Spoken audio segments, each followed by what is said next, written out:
अगर आप fluent English बोलना चाहते हो तो ईडियम सीखना ज़रूरी है, क्योंकि ईडियम्स हमारी इंग्लिश को नेचुरल, इम्प्रेसिव और एडवांस्ड बनाते हैं। एग्जाम पॉइंट ऑफ व्यू से भी ईडियम्स इंपॉर्टेंट है, चाहे स्कूल एग्जाम हो, कॉम्पिटिटिव एग्जाम हो या spoken English test.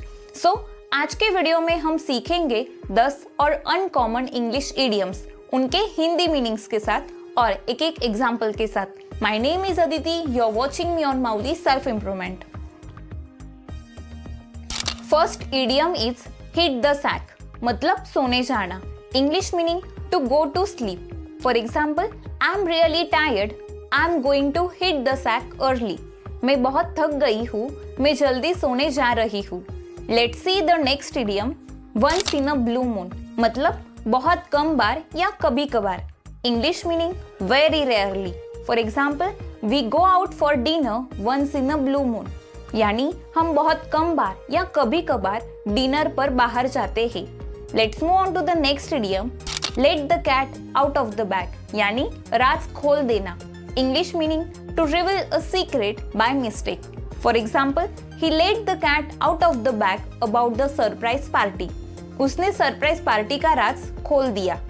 Next idiom is on cloud 9, यानी बहुत खुश होना। English meaning extremely happy.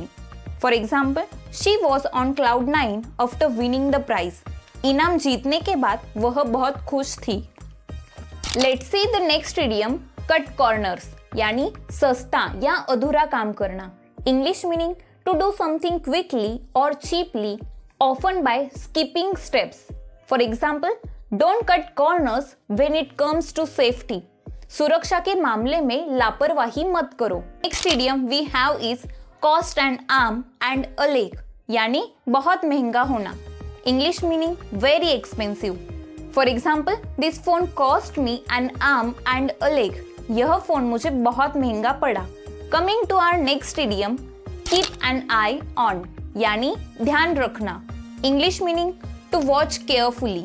For example, keep an eye on your bag in the market, बाजार में अपने बैग पर नजर रखना।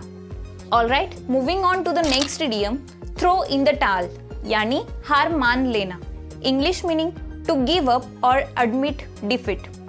Alright, moving on to the next idiom, throw in the towel, यानी हार मान लेना। English meaning to give up और admit defeat. For example, after many failures he finally throw in the towel, यानी कई बार असफल होने के बाद उसने हार मान ली। Our next idiom is go the extra mile, मतलब अतिरिक्त मेहनत करना। English meaning to make more effort than expected. For example, she always goes the extra mile to help others, यानी वह हमेशा दूसरों की मदद के लिए अतिरिक्त मेहनत करती है।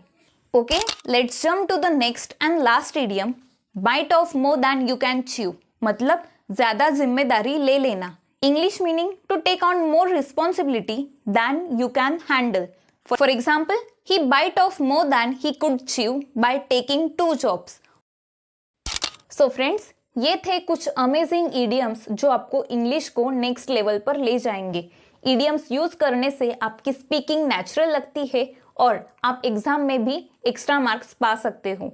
फ्लुएंसी पाने के लिए हर दिन 2 से 3 इडियम सीखो, उन्हें सेंटेंसेस में यूज करो और अपने दोस्तों के साथ या घर में किसी के साथ प्रैक्टिस करो। अगर आपको ये वीडियो पसंद आई हो तो लाइक करें, शेयर करें और ऐसे इंटरेस्टिंग वीडियोस के लिए चैनल को सब्सक्राइब जरूर कीजिए। See you in the next video. Till then, stay happy, keep learning, keep growing, and thank you so much for watching.